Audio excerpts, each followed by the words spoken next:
प्रत्यक्षित हाय capacity मास transistor म्हणजे HCMTR या महत्वाकांक्षी वाहतूक प्रकल्पाला आता मोठी गती मिळण्याची चिन्ह दिसून येत आहे। राज्य सरकारने पुणे महानगरपालिकेला या प्रकल्पासाठी आवश्यक असणाऱ्या जमिनींच्या भूसंपादनाचा प्रस्ताव तातडीने सादर करण्याचे निर्देश दिले होते आणि त्या संदर्भात आता माहिती देताना पुणे महानगरपालिकेचे आयुक्त नवल किशोर राम यांनी सांगितलंय की राज्य सरकारने या प्रकल्पासाठी लागणाऱ्या खासगी आणि सरकारी अशा दोन्हीही प्रकारच्या जमिनींची माहिती गोळा करून सादर करायला सांगितलेली आहे। पुण्यातील पूर्व, पश्चिम आणि उत्तर दक्षिण वाहतूक जोडणारा हा 36 किलोमीटरचा रिंग कॉरिडॉर असून यामुळे आता शहरातील वाहतूक कोंडी मोठ्या प्रमाणात कमी होण्यास मदत होणार आहे।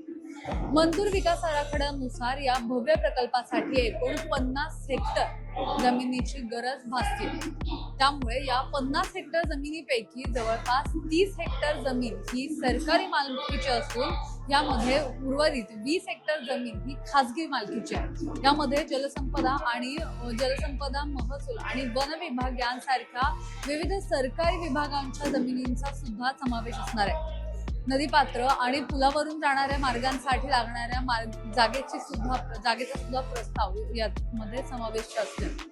सुमारे 10,000 कोटी रुपये खर्च अपेक्षित असलेले या प्रकल्पात आता उड्डाण पूल, रस्ते आणि महत्वाच्या ठिकाणच्या पुलांचा सुद्धा समावेश करण्यात आलाय। या नियोजनातील बदल आणि मार्गांच्या निश्चितीतील जी विलंब आहे तर हा प्रकल्प गेली अनेक वर्ष त्यामुळे रखडलेला होता। मात्र आता नुकतंच देवेंद्र फडणवीस यांच्या अध्यक्षतेखाली पार पडलेल्या बैठकीत पुणे, पिंपरी चिंचवड आणि PMRDA क्षेत्रासाठी संयुक्त अंमलबजावणी आराखडा तयार करण्याचा निर्णय घेण्यात आला।